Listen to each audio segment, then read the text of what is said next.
Welcome to Hero Club. I'm Nick Williams. And I'm George Primavera. George and I started playing Dungeons & Dragons with our buddies in college, and we haven't stopped since. Even when we lived on opposite coasts, I would Skype in George on the TV in the living room of my apartment, while I would DM from the floor of my bathroom so as not to wake up my roommate. When I finally came out to Los Angeles, we started playing with our friends right away. And when we'd inevitably tell other people about the ultimate betrayals and daring heroics that happened in our games, we realized that they were just hearing a jumbled mess instead of the cinematic blockbuster memories that were in our heads. We wanted to show people how fun and immersive D&D can be, especially those who had never played. And to do that, we record a full game like normal around the table and then painstakingly cut it down from 4 hours to a clean, math-free episode, so you can experience our memories the way we do. Just like in a real game, nothing is ever written or planned out ahead of time with the players. The only things we add are music and sound effects. I am the Dungeon Master. I build the world and the framework for an adventure. The players, like Nick, must then journey through the obstacles I set before them, rolling a 20-sided die and adding character-specific bonuses to see if they succeed.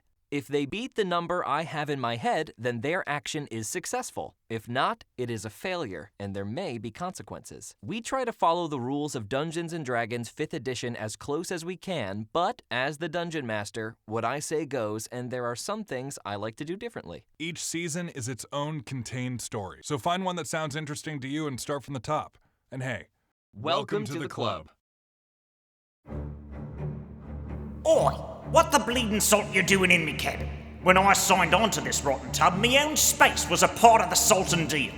Go bother Lockerbie if it's a story you want. That bear never shuts his jaw. Salted, it has been a while since the ship's seen a port. Plant your tail, but don't touch anything. You touch my stuff, you lose the paw, and the ear what ignored me. Right. Decades ago, back during the era of Queen Olivia VII, the Armada had just started getting wise to all the powerful magicians roaming Emporia, and they started locking them up faster than a worm eats guff.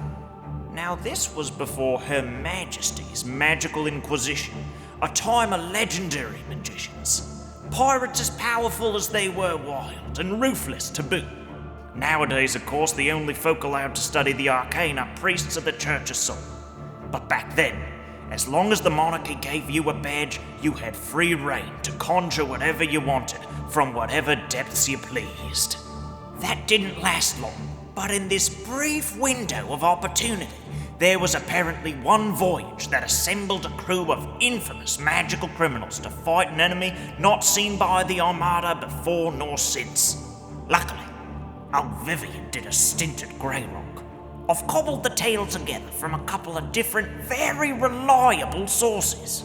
As the story goes, it all began in the darkest corner of Grey Rock Prison itself.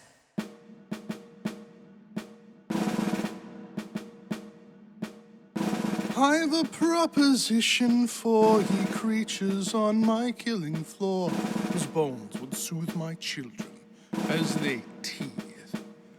Ye can keep this grave to dig, or ye can join my hempen jig, where you'll be legendary ere ye live to breathe. So sails up, tails high, get down and let fly, legendary ere we live to breathe.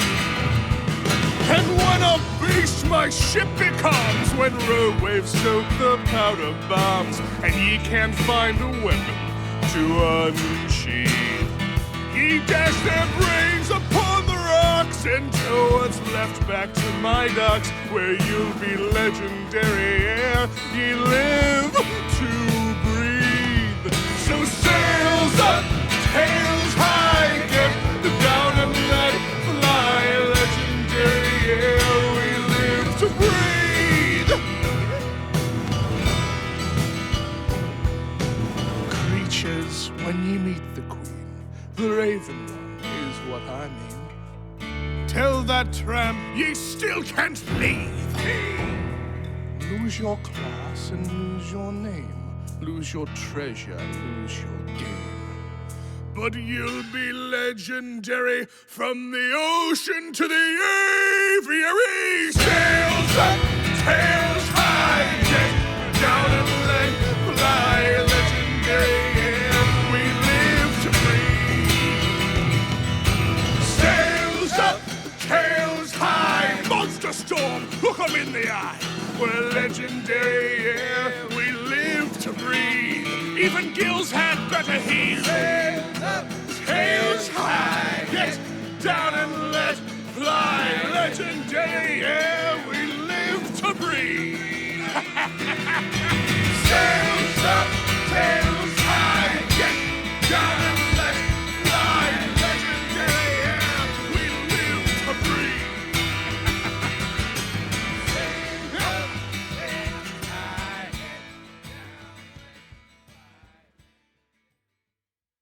In a dark chamber that smells of fear and death hangs a knotted, moldy noose, swinging lightly in a breeze that comes from nowhere. The screams and jeers of the prisoners held captive in Grey Rock Prison are muted by walls of stone. A tall, steely-eyed hawk, dressed in distinguished black and gold uniform, stares at the door with palpable anticipation. Today's the day, Mr. Harrison. The day we put an end to Snag Taggish once and for all. Yes, sir. Most exciting. The small vole, dressed in a much more basic uniform, sprints to heavy iron-wrought double doors, and with a laborious pull, they creak open, revealing a hunched prisoner covered in chains, flanked by burly blackjacks on both sides. Snag Taggish is a gaunt, red deer stag. His tall antlers are covered in now deeply dried seaweed and crustacea, and on the leftmost peak dangles what looks to be an empty cocoon. What fur you can see of his through the heavy iron chains appears to be deeply tattooed. He writhes back and forth against his captors, his dark, sunken eyes darting back and forth to every face he can see in the room. Thank ye. Now as my first order as mayor of this fine town, I will reinstate a rich Celtic tradition connected to, but entirely distinct from, the rest of the Emporian kingdom. And furthermore, please, Seamus Riggins of the Avian Times, save all queries until the end, you eager little beaver. Furthermore, I shall strike down great vengeance and furious curses upon ye who tread here. Ye shall all regret the day ye laid paws on me. Her Lordship Queen Regent Fanny Bottom of T. Cozy Bay. It's as mad as they say, my lord. Yes, madder, even. Come, let's be through with this. The burly guards on either side of Snag Taggish grab him bodily and force him up creaky wooden steps to the gallows. The noose is lowered and placed around Snag Taggish's tattooed neck, and with a jerk, it is pulled tight. Ah, bless you, Terence, for again, you old man, your favourite necktie for a big ball tonight. You can take the finest grasshopper from my stables. His name is Charlemagne. Today is a most prestigious day in Grey Rock's history. Finally, we put to death the scourge of the East Sea, the drowned mage of the salted lobster, turncoat, betrayer. Farewell, Snag Taggish. With the power vested in me by the great Queen Olivia VII, ever may she reign, and the glorious crown of Emporia, I hereby condemn you to death. Executioner! Suddenly, the double doors swing open, and walking briskly to the gallows is a sallow-cheeked Doberman fellow, dressed in robes indicative of a high position within the Church of Soul. Halt the proceedings, Warden. Snag Taggish is to be remanded to my custody without delay. Spittle flies from the hawk's beak. What? But I... On whose authority? By order of Captain Wayland Brand. There is a beat of silence. Then through gritted beak, Executioner, release Taggish, if you please. What happened to you, wee birdie? The cat got your tongue. the hawk steps up onto the gallows as the noose is loosened and removed, and stares unblinkingly into Snag's eyes. Don't think you've escaped your fate, Taggish. You will dangle at the end of my rope yet. Mark my words, scum. Dinna worry your bonny little head about it, my dear. The ball is but an hour's ride from here by carriage. We shan't be late. Guards grab the still chained Snag Taggish and begin fitting new restraints around his hands and hooves. As the restraints lock into place, runes glow with an ominous purple sheen and then go dim once again. Blackjacks once again grab Snag Taggish, forcing him down the steps and out the room, back from whence he came. The wailing from Grey Rock prisoners turns rowdy as Snag passes through a block of cells. Hey, Snag, tell me my future, man. Come here. Hey, Snag! Seems like you finally got Snag! Come on, what visions you seeing? Take me with you! Hey, Sea Witch! Come over here, baby! Snag just flashes a row of blackened teeth at the prison block. Popular, aren't you? Snag continues to smile and ignores the comment. And then suddenly, a chorus of shushes precedes utter silence in the hall, followed by the squeaking of metal wheels. Strapped to a vertical metal gurney, wrapped in a straitjacket and muzzle, is a pale axolotl. Heavily armed and armored blackjack attendants slowly begin to unleash the restraints, as the Doberman priest looks on with bemusement. So much caution for such a small beast. Though Captain Brand has little interest in useless things. Similar restraints are outfitted around the axolotl's limbs, matching Snag. What's this one's name? A zebra guard whispers to the priest. Tibby. Tibby Feathergill. Don't let her catch you unawares, sir. She's a demon, that one. Has the highest body count of any inmate what's ever taken up residence here in Greywater. The Doberman looks satisfied. Send their things along ahead of us. Have them loaded onto the Hempen jig without delay. The pale axolotl stares at Snag and the Doberman priest. Standing at a squat 3 feet tall, Tibby Feathergill has seen better days. Within a sweet, pale pink face, surrounded by coral-like gills, 2 beady black eyes stare, forever unblinking, ahead. Wow, nice tattoos. Laird Kensington, what a fine suit you have on. I don't know what you mean. Yes, it is a cold day for a ball. Sir? Tibby looks towards the Doberman priest. Do you know where my friend is? I've been missing him for a while. What is she referring to? Sir, it's all in the brief that we were told to give you, but it's something to do with the mask she wears. I can hear you. You don't have to whisper. The zebra goes pale and locks up. You're dismissed, soldier. You two, come. You've got a quick boat ride ahead of you, and then a much, much longer boat ride. The doors to Grey Rock Prison open up as blackjack guards stand aside, saluting the priest.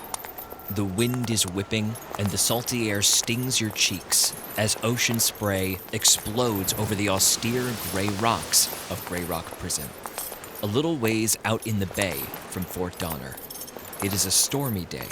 The Whitecaps foretell of a rough ride ahead, and a lightly outfitted longboat awaits you at a skinny dock. You are brought down to the ocean, and several soldiers help you into the boat. The priest steps into the boat, gives a pair of sailors a nod, and soon the boat is out onto the water. Upon leaving the rock of the island and entering the ship over the water, a clarity returns to Snag's eyes, and they become a little less hollowed, and his fur instantly becomes soaking wet, rehydrating the aquatic detritus hanging from his antlers. His tattoos, that were once a dark, muddy green color, begin to spark up with phosphorescence as the algae embedded in his skin comes back alive. He notices Tibby for the first time. Sweet Sultan Soul, that's Tibby Feathergill, that is! Have we met? I cannot say that I have had the pleasure, Tibby, but I've heard of you. Wow, who knew I had such presence? If you get to know my name, I should get to know yours. Snag rotates, clip-clopping with his hooves until Tibby and him are side by side and attempts a handshake through the chains. Snag Taggish, Scourge of the East Sea, the drowned mage of the salted lobster. At your service. Oh, I can't wait till we get these restraints off to see what kind of fun we can get up to. Also, I've never been on a boat before. You've never been on a boat before? The Doberman sighs heavily, staring out at the ocean, and we cut away from this scene. Meanwhile, the docks of Fort Donner are bustling as a massive Emporian galleon is loaded with crate after cask after barrel. The business of the dock proceeds uninterrupted and with great urgency as a carriage, pulled by two shiny black Hercules beetles, comes to rest on the slimy, dull brick of the street.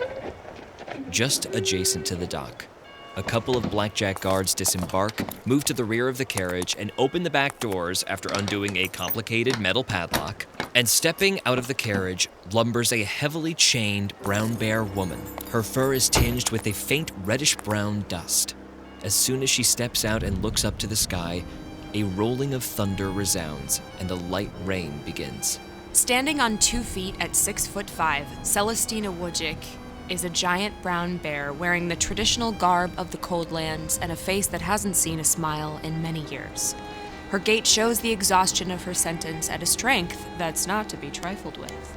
She sports a fez-like cap with a feather coming out and a threadbare blouse and pantaloons, small round black beetle leather boots, and a red and orange dress with a worn-out green moth wool coat with tarantula fur lining. Celestyna, roll a perception check. 20. One of the guards has gone off to the side of the carriage, and you see him attempt to stealthily pull out a buck knife and walk behind you. Celestyna readies herself for an incoming attack. This capybara walks behind you and goes to stab you in the back, triggering your readied action to counter. Celestyna whips around, her body chained tightly, and attempts to headbutt the capybara. Make an attack roll with disadvantage. 18. Hit. You deal the capybara 6 damage. Little beast. You think I got where I am by not knowing little beasts with little knives? Celestyna, make an investigation check. 5. The capybara wipes the blood from his nose and goes to stab you again. Natural 20. You take 69 points of damage, bringing you down to 85 points of health. The Dark Waters send their regards. Salt that hurt, you son of a roach. The capybara is shocked that you are still standing. Some might say you are a coward for coming at me at such a disadvantage. Celestyna lunges towards the capybara, trying to wrap the chain around his neck and choke him out. Make a grapple check with disadvantage. 24. You grab the capybara almost effortlessly. Do you know what Dark Water did to my people? Do you know? Did he ever tell you? Did you even ask? Make an athletics check with advantage. 25. The capybara fails his first opposed check. I too have been a gun for hire. Maybe you should look into who you work for. Make another athletics check with advantage. 19. The capybara fails his second opposed check. He begins to lose consciousness. Can't breathe. Celestyna stays her hand for a moment, considering what to do next. Celestyna Wojcik. You turn and see the Doberman priest standing on the soaked brick, flanked by a dozen blackjack soldiers and 2 prisoners wrapped in intricate chains. Celestyna nods, tosses the capybara to the ground. Consider how much your life is worth. I like that. You two, stop your laughing. The Doberman steps forward up to Celestyna. He is quite a bit shorter than her. May I? He points to your stab wound. Please? Laying 2 fingers on the wound for a moment, and then with a searing flash of light, takes them away to reveal cauterized skin. You regain 25 points of health, bringing you up to 113. Guards, take him. Several blackjacks step forward and grab the almost unconscious capybara. Have his papers checked. I'll be informing Captain Brand of this mishap. He is taken away. Celestyna Wozcyk, you have been remanded to the custody of Captain Wayland Brand. Follow me. The Doberman continues off towards the dock as the Blackjack soldiers shove all three of you now in a line up the gangway onto the Hempen jig. Suddenly, all three of you find yourselves connected to one another at the ankles by an extremely thick chain affixed by several soldiers. Members of the crew stare at you with a mixture of disdain, fear, and intrigue. Snag eyes the crew, looking for the greenest sailor on the boat. Roll an insight check. 10. You see a miniature pony knelt over a couple of barrels that he appears to be rolling to one side. Snag waddles over towards the pony in his chains, pulling the other two along with him. He has still not paid you any mind. Hinging at his waist, Snag gets as close to the pony's ear as possible and sniffs the air. You smell that, lad? Make an acrobatics or an athletics check with disadvantage. 11. You are immediately grabbed by the hair of your chin as the mini pony whips around and you see the face of an aged, war-hardened man. Aye! It's the smell of your rotten breath, lad! You dare sneak up on me, boy! Unperturbed, Snag sniffs the air again, still being held by the pony. No, I do not think that's it. I'm pretty sure that it was the smell of your death. Snag goes to bite the pony's face. Make an unarmed attack with disadvantage. Dirty 20. Ah, by the holy church of soul! I smell it too. In response, he takes your head and smashes it into the barrel, which is loaded with gunpowder. You're gonna have to do better than that, you wee pony. The pony pulls 2 blunderbusses instantly, and then is quelled by the Doberman. Benjamin, put them away. You better watch your back, you stupid deer. Oh, I'll be too busy watching ye in your dreams. Does anybody know why we're here? I'm not quite sure, but boy, am I excited. Tibby, make an Arcana check. 16. All of a sudden, you feel a tingling sensation on the back of your neck. A pleasant feeling.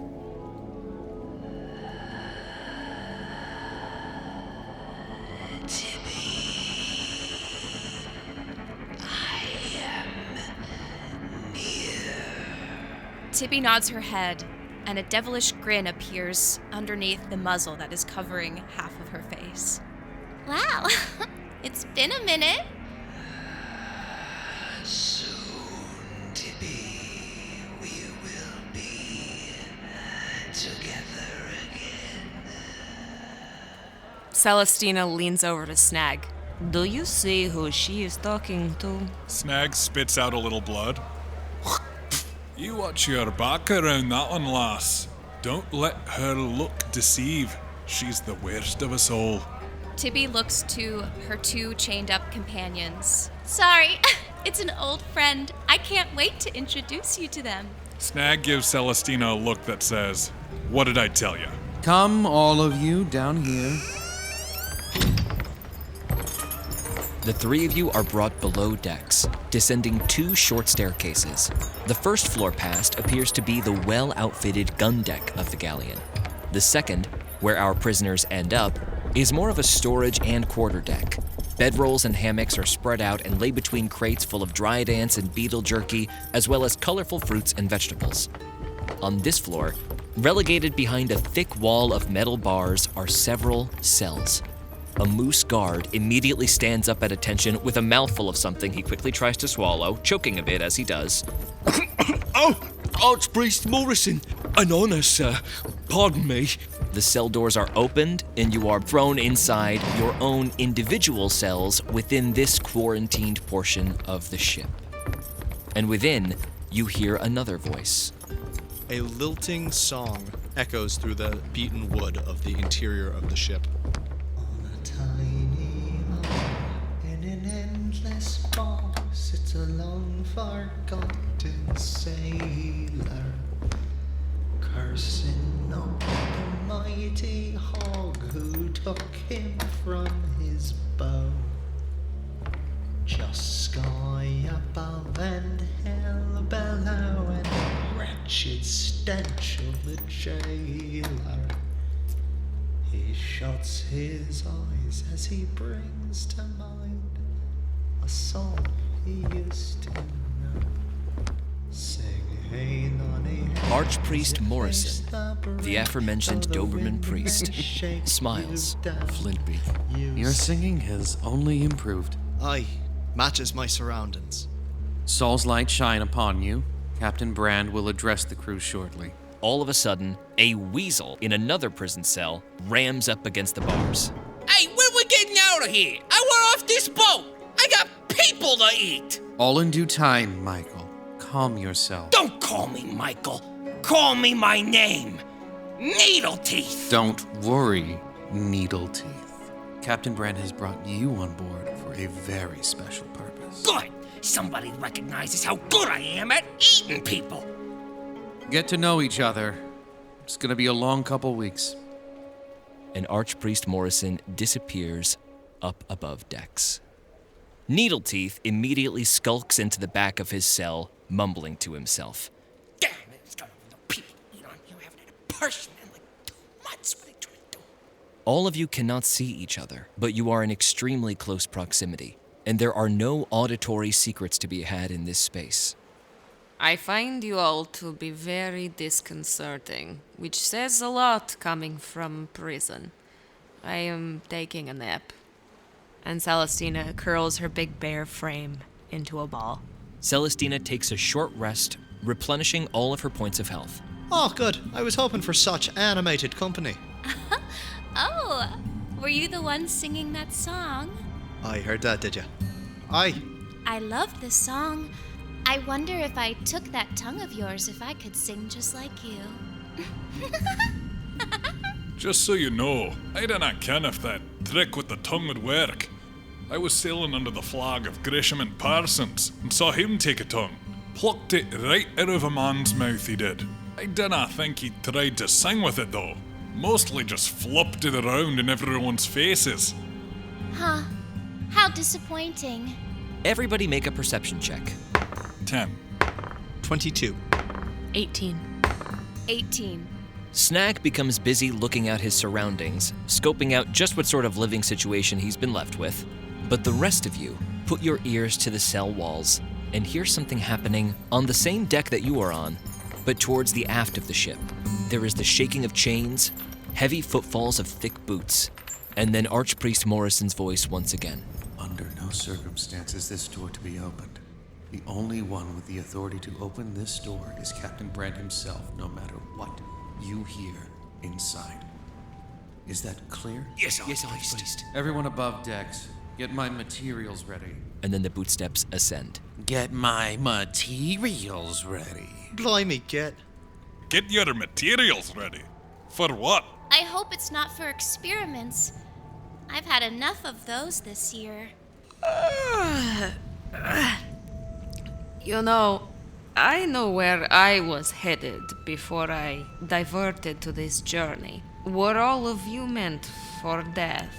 Well, if you weren't before, you rightly might be now. I just wonder why all of us who were on death's door are now here in the bottom of this boat. Well, if it's soul priests we're dealing with here, and blackjacks, my guess is that we're more useful alive than we are dead. I myself was about to do a hempen jig of my own when that pooch showed up. It is interesting. All of us meant for death and now here. They must be offering some alternative. Well, it wouldn't be the Queen's Navy if it didn't come with a price. Well, I don't know about all of you, but I think this might be the beginning of an excellent adventure. Tibby, I am on some sort of vessel. I sense you close. We will be together again soon. course we're on a ship, silly head. A ship. How quaint. Just for my edification, that's the one that wants my tongue, right? Only if you're offering. Who's offering tongues? Needle teeth will take a tongue. How many people have you eaten? There is silence that greets you. Roll an insight check, Tibby. 14. It is an insecure silence.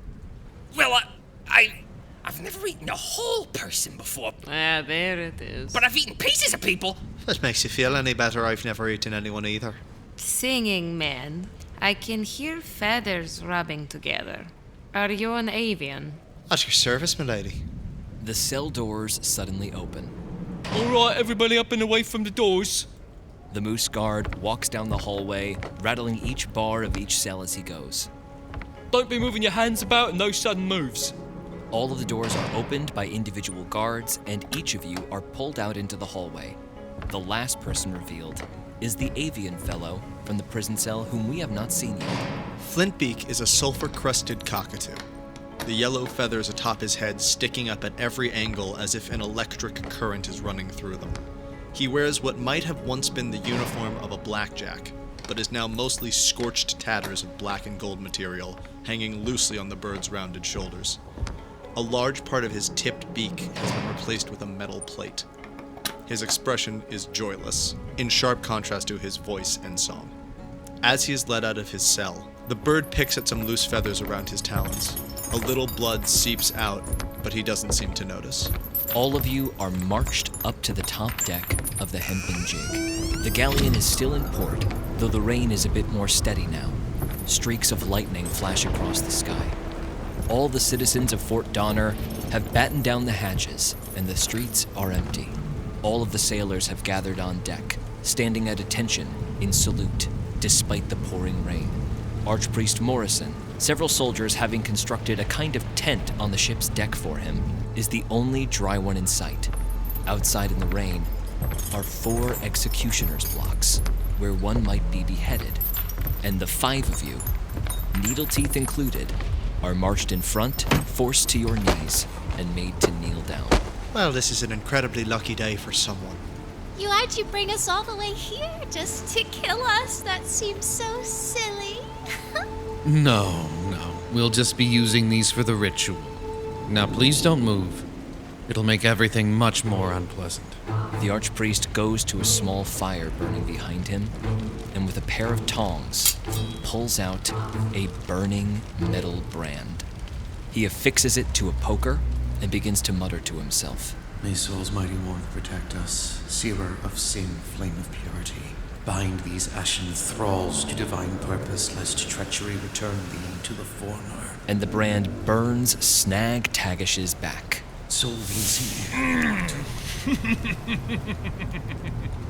Why don't you take a bath, you wee poodle? And the Doberman goes down the line. How rude. Wait. Don't! Salt! What did you do to my back? When the hot metal reaches Flintbeak's skin and presses against it, the bird doesn't react. Archpriest Morrison returns to his small altar, bows his head, lifts his head, and then clasps his hands. And all of you, except for Flintbeak, feel another searing jolt where the brand has just left its mark. The intricate insignia of a sun. Archpriest Morrison gathers up some things. Soul have mercy on you all. He looks behind you to the back of the ship. Captain Brand, my work is done. May Soul watch over you and your crew. And as Archpriest Morrison descends the gangway, disappearing into the streets of Fort Donner, all of you are picked up, turned around, and once again forced to your knees, looking up towards the helm. And standing in front of it is an enormous hippo. There is deafening silence. The first thing you all see is every member of the crew stock still, out of respect or fear. Next thing that is heard are the heavy footfalls, one after the other. Captain Wayland Brand makes his moves slowly, measuredly, and assuredly. His uniform is impeccably well kept, eerily so, not a button or fringe out of place. On his hip rests a brilliantly gleaming pepper box pistol. Other than that, you see no weapons on him. As he moves forward, he takes out a pocket watch, counting the seconds. He stands resolute and addresses the group.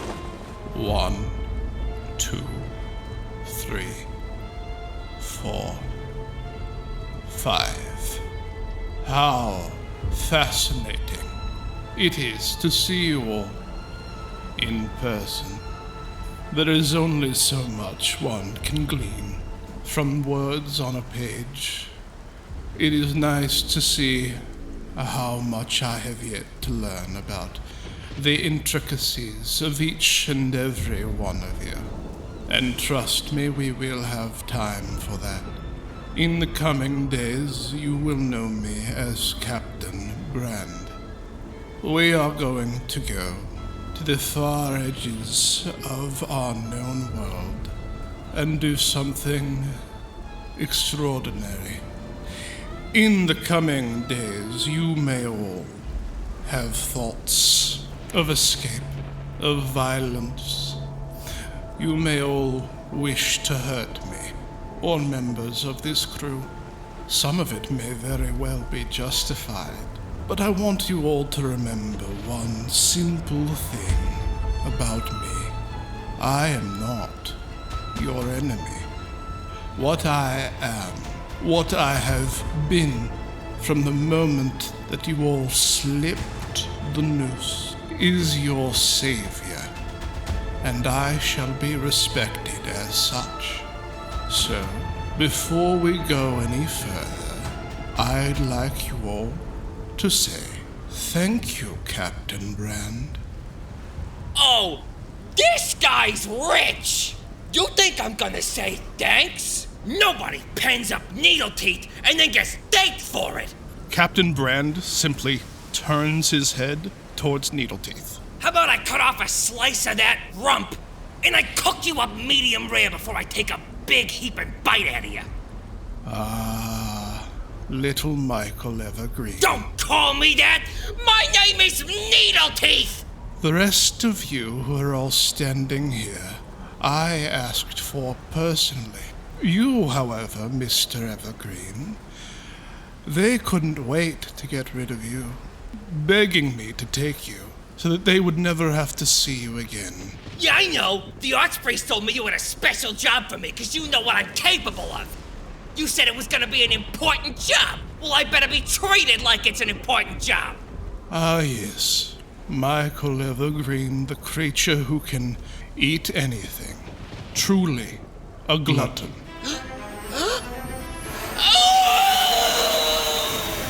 The brand alights and burns Michael Evergreen to nothing. He combusts in front of you. Within 5 seconds, he is ash and is blowing away in the storm winds. Wow! Can you do that again?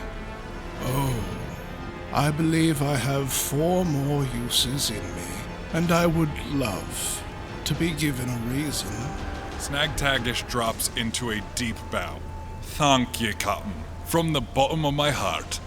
Just so I understand, Captain, our choice in this moment is say thank you and embark upon whatever journey you have laid out for us, or combust like Little Weasel Man. You have it right.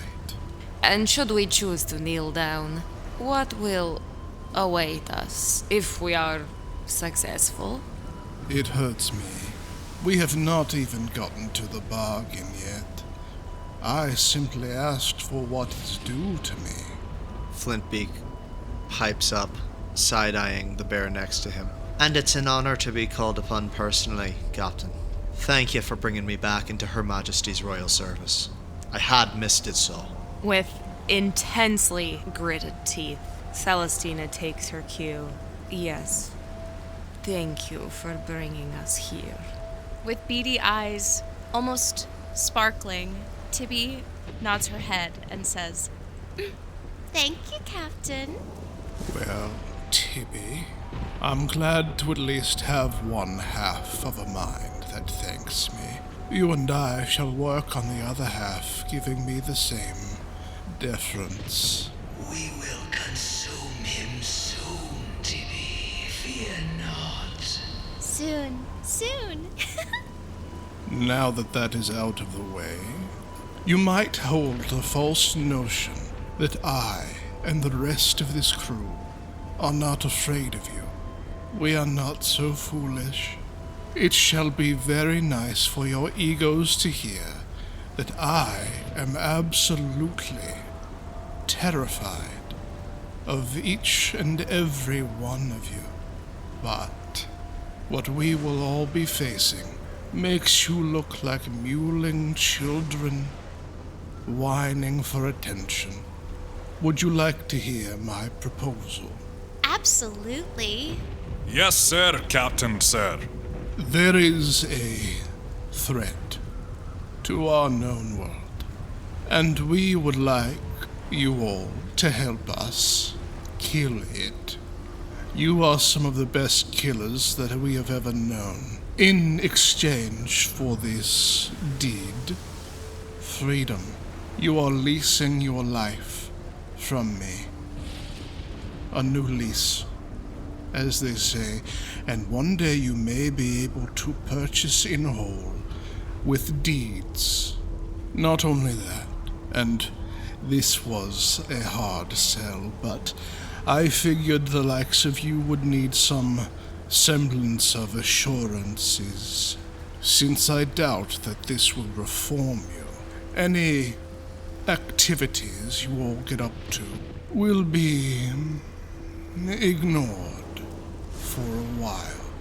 Trust me when I say that the lives that you all might take pale in comparison to the lives you 4 heroes might save. I'll do it. Now, when you say ignored, what exactly does that cover? 6 months, no bounty, a blind eye from the Emporian guard. Flintbeak snorts derisively but says nothing. Are you pulling my hoof, Captain? Well, I could simply kill you right now. The truth is, we are desperate. So no, I am not one to play games. Snag feels something at his foot, looks down and sees a rough pile of ash that used to be Needleteeth's face. Your terms are more than fair. I accept. I've never been called a hero before. Do not get used to that, lass. Well, if you're scared of us, Captain, you must be pretty scared of whatever we're going up against. It must be powerful. Oh, I see what you're saying.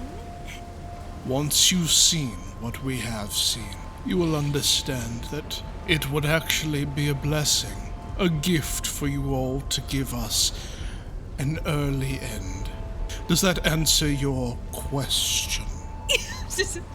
Wow. That's scary. An alligator woman steps forward.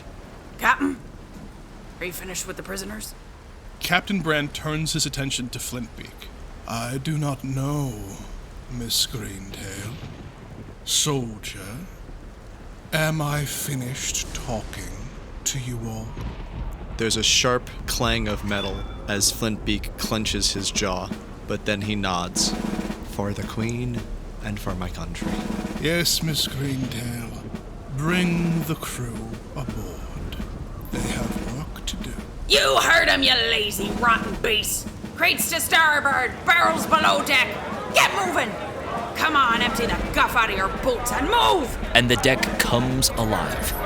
Immediately, all of you are bodily shoved to the rear of the boat and are outfitted with looser chains. Though when they are affixed, the same purple runes glow. However, you now have free rein of your fingers and hands, and a slightly wider gait allowed to your walk, and tools are shoved into your hands as you are put to work. Ready for departure, sir. Sails up! tails high! And the hempen jig jerks forward into the storm. The storm does not let up as the galleon barrels southeastward, the whitecaps jostling the vessel and splashing sea brine up to every single member of the crew above deck. The 4 prisoners are put to grueling work. We see Flintbeak, suspended by ropes, with a sharp shovel in his hand, scraping barnacles off the side of the boat. You know, I'm well overdue on my medicine. I'm not sure if you have it handy, but I could really use some. The blackjack above you only laughs in response. You hear that, Billy? He wants his medicine. I just think it's in everyone's best interest. A blackjack runs over, presumably Billy, a tall giraffe with an awkward gait, and whispers hurriedly to the mouse who had originally yelled to him. What are you talking? Oh, it's on its way! Thank you. Soon, a vial is lowered down to you in a bucket filled with silver liquid, one of your own concoctions. Flintbeak takes it and downs it quickly. The static that had seemingly started to form around his feathers subsides, and his eyes get a little paler. Right, get to work! Aye, aye. As Flintbeak labors hanging off the side of the boat, we see Tibby swabbing the deck as muck is shoveled in front of her, both excrement and food waste. Several of the soldiers cruelly dump their trash right where she has just cleaned. You missed your spot. That's so funny that you say that. Because I think you might have a missing spot sometime soon. Make an intimidation check. 24. The elephant soldier who had heckled you dropped the food he was eating and hurriedly runs away. Hey, friend. Never thought you'd end up here, huh? Where are we, Tibby? I feel motion. We are in transit. Mm-hmm. We're out on the water, sir. I can't really tell you where. Do you know where you are? I haven't seen you yet. It is dark here. I feel close to you, but below you. Somewhere under all this scat. I know. Somewhere under all this scot, there's a floor. Another member of the crew, swabbing up next to you, jovially starts to make conversation with you. An otter. Sorry about that, by the way. My name's Fletcher. Nice to meet you. Wow, I like you. Oh, thanks. I suppose I like you fine as well. I'm the chef aboard. Oh, what's on the menu? Well, right now, I got a store of dried ants, and tonight we're gonna throw some lines out, try and catch something to fry up for the crew. Oh, don't worry, by the way. I won't give you no slop like you're thinking you might get. I know sometimes a criminal is just a person catching a rough break. Yeah, you really read me, Fletcher. The wrong place at the wrong time. I'm Tibby, by the way. Tibby, good to know you. What is it you're in for, if you don't mind me asking? I would say murder. Ah, right. I guess that makes sense in the context of the captain's speech. All right. Wait. You know, like I said. I was just gonna say, don't worry. Well, why would I worry? Oh, because I like you, I think I won't let anything happen to you. Okay. Well, thanks then. I'll make sure I send a double portion to your cell then, eh? Tibby, you can't keep every stray you run across. But he's nice, and he smiled at me. They're all nice, but they're all just fodder for what comes at the end. Okay, but aren't I allowed to have fun along the way? Oh, there will be fun, Tibby.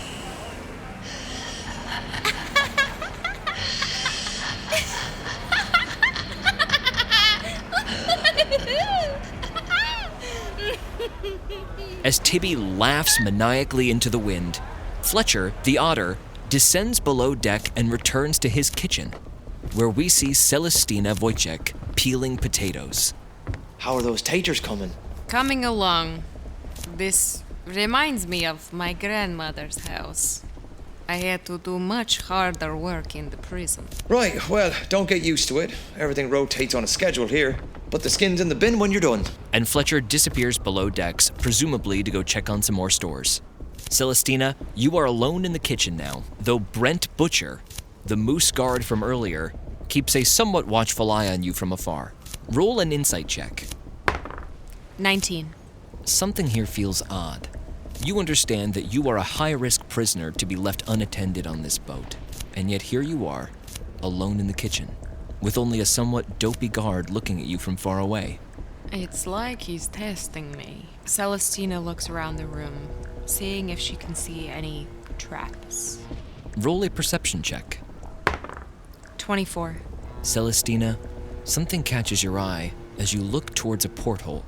The ocean waves toss outside, bashing past the window. Sometimes a little bit of the ocean spray makes it inside, hissing as it burns away on a hot stove. But then you keep staring. Something feels unclear, like the glass of the window is foggier than it should be. Make an Arcana check. 7. You have come to this conclusion. There is something between you and the window that you cannot see. But you blink, and you're not sure that you ever saw such an illusion. Outside appears clear. Suddenly, Fletcher is at your back again with a whole new bin of unpeeled potatoes. Sorry. I know you were just starting to make a dent, but big crew, lots of hungry bellies. Right. Celestyna takes one last look at the window and then goes back to peeling potatoes. And we descend down to the prison deck, away from the cells this time, and instead next to a crate absolutely filled with spare sails, which Snag Taggish, equipped with a kind of tennis racket-looking object, beats as they hang from rope, darning them. Behind him, laying out more sails on the line, is an old mouse woman. Very good, sir. Make sure when the dust poofs, you do not inhale simultaneously. You will get something of an awful cough. Didn't you hear? Cotton said that after I hit 15 sails, I'm done for the day. Roll a deception check. 22. Oh, is that so? Well, pardon me, Mr. Taggish. Why don't you take a handful of dried ants and go put your hooves up? Oh, but before you go, would you check that calendar on the wall for me? Calendar, Mom? Yes, that is the one. Now, would you mind checking to see if I've made the mistake of notating that yesterday was the day of my birth? No? Huh. Fancy that. Pick up the beater, Mr. Taggish. Apologies, Miss Hillsby. Such a cheeky lad. Hours pass as our prisoners are put to work, and finally, night comes, though it is difficult to tell with the thickness of the clouds above. With exhaustion in their bones, our prisoners flop into their individual cells, helped by blackjack soldiers. There is silence for a moment, accompanied only by the waves sloshing outside. An exhausted Flintbeak barely turns his head towards the deer. Ne'er did I think I'd be crew on a ship with the likes of Snag Taggish. Let me guess, based on your uniform and your general disposition, you were a blackjack yourself once upon a time. Tell me if I'm warm. Aye, red hot. But I wouldn't expect anything else from the Witch of the Sea himself. You know, we had a pot going at one point for which of us might bring you in. I wonder which one of your corrupt officials took the pot home when nobody got me. The Witch of the Sea. I have also heard of you. I also am no friend of Emporia. There's a voice from outside the cells. So which one of you do you reckon is the most dangerous? The moose guard from earlier. It's Brent. Sorry. No, you can't see me. Go on then, we got a bet. A couple months ago I would have said Taggish here, but that was before I met this little lady. Flintbeak gives a knowing nod and wink in Tibby's direction. Wow. Thank you. The bird is wise. Very wise and very sparky. I wonder what that's about. Yes, we must investigate. I love it when you say things like that. So is that off-putting for anybody else, or is that just me? It was for me, for sure. Yeah, this is what I was talking about. I guess legend from the cold lands does not make its way down this far south. Oh, would you reckon yourself, miss? Let's just say this. I have never intended harm and been unsuccessful. Wow. Right, well, my money's on Flintbeak anyway. Oh, that's very kind of you. Oh, I've seen you work before, sir. And live to tell about it. Impressive. Well, I was on a boat, about 800 yards away last time I saw you, light up. Ah. It was a magical sight, sir. I'm a fan. Snag leans up against his prison door as close as he can get to the moose. Actually, now that we're on the subject of danger, I cannot do much good at all with these chains around my ankles. Oh, yeah, right. They're, experiments, I've been told. Make magic not work so good. I've been instructed to remove them should a threat arise. In addition to removing these chains, should we enter a fight, I would like my weapon. Don't mind if I second my Ursine friend over here. Could use a gun or two. Yeah, right. It's, well, it's in a location I cannot reveal. Oh, come now, lad. Esteemed blackjack as you are, you'll not get in trouble for telling old Snag. Roll a persuasion check. 27. Your honeyed words dance through the cell, and the moose audibly blushes. All right. Well, it's just in a secret compartment up to the side here. Oh, sorry, you can't see where I'm pointing. Off to the right, and I'll just go to grab it whenever there's something scary that comes up, and I'll give it all out to you. Oh, and there's no key or anything like that. It's just in a hidden compartment there. Oh yeah, there's a key. Right here. That's a lot of pressure on one little Brent to have to unchain 4 people, give 4 people their weapons. Yeah, it's an important job. Very important. Pretty scary. Yeah, pretty scary. Hope you have enough time. That's a good point, Celestyna. For my coin, if a couple of our chains were already undone, it'd make your job so much easier. We just want to protect you. That's why we're here. We're looking out for you. Roll a persuasion check. 27. That's a great point. Yeah, alright, maybe if I get a head start. Brent gets up, begins to open the cell door, and then all of a sudden, he stiffens, and the door stops opening. Everybody make a perception check. 19. 20. 20. 13. Flintbeak and Celestyna, in this silence, you hear something. And Brent Butcher slams the door closed and sits back down at his post and says nothing for the remainder of the night. I know it. I thought I saw it in the kitchen, but now I know it to be true. Flintbeak whistles sharply, his tone conveying, quit it. And there's an uncomfortable silence that stretches on and on as all of you either drift off to sleep or stare at the wall of your cell. And then suddenly, disturbing you from your rest, a bell begins to ring. You hear Brent stir outside. You hear boots thumping. You hear voices begin to rise. The bell gets louder. Everybody make a history check. 19. 18. 22. 13. Celestyna, Tibby, both of you recognize the sound of a blackjack warning bell above deck, signifying that an enemy is approaching. Combat is nigh. However, the bell is not coming from your ship. Snag, you recognize it as well, but it sounds all too familiar. A more tinny ringing, thanks to the crack in the bell that you made.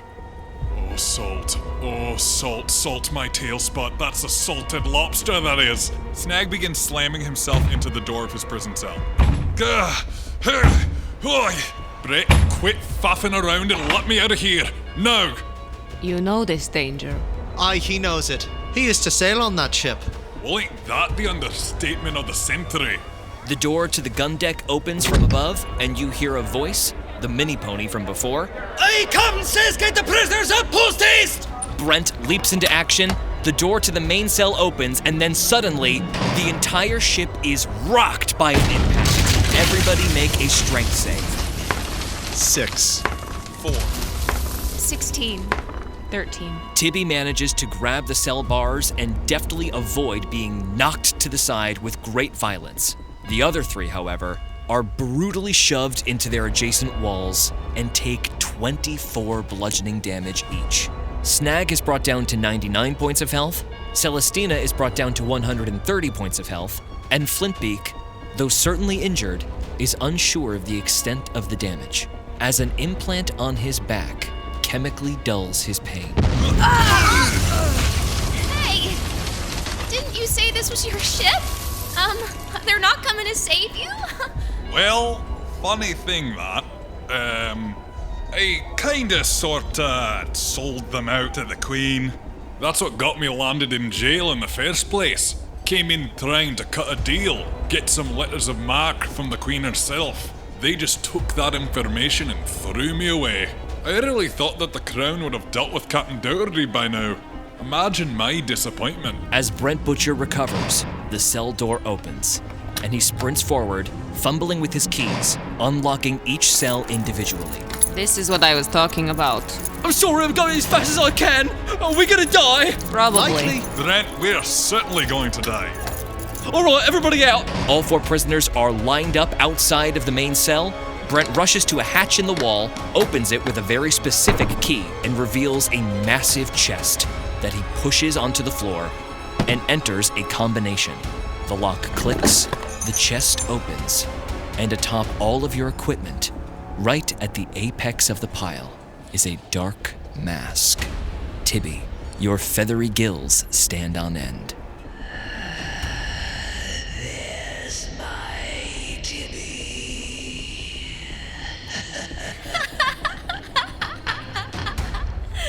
I was worried I was never gonna see you again.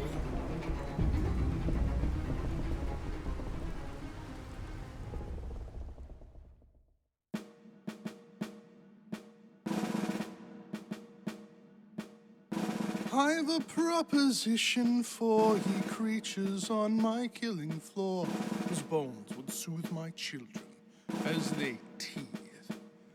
Ye can keep this grave to dig, or ye can join my hempen jig, where you'll be legendary ere ye live to breathe.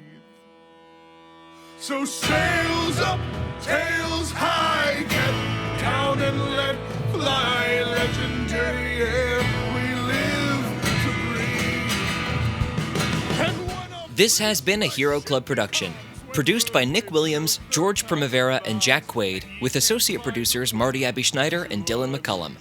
Voice acting by George Primavera, Nick Williams, Caroline Lux, Lelia Symington, Gabe Greenspan, Dylan McCollum, Matthew McCollum, Chase Mullins, Hannah Fagerbakke, Jackie Emerson, Paolo Perez, and Jessie Lanza.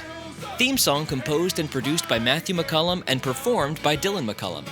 Special thanks to Kevin MacLeod, Ben Doyle, and Matthew McCollum for their amazing music, Mage-Hand Press for their genius D&D 5th edition homebrew, Marty Abbey Schneider for his incredible artwork, and Ali Catanese, our hero.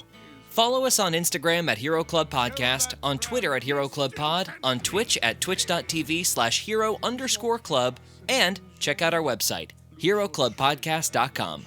Thanks for listening, and welcome to the club. Legendary from the ocean to the aviary. Sails up, tails high, get down and let fly. Legendary, yeah, we live to breathe. Sails up, tails high, monster storm, look 'em in the eye. We're legendary, yeah, we live to breathe. Even gills had better heed. Sails up, tails high, get down and let fly. Legendary, yeah, we live to breathe. Sails up, tails high, get down and let fly. Legendary, yeah, we live to breathe. Sails up, tails high, get down and fly. I love this song. I'd love to see that. No, sorry. I was going to see that sweet mouth of yours. It was going to be something.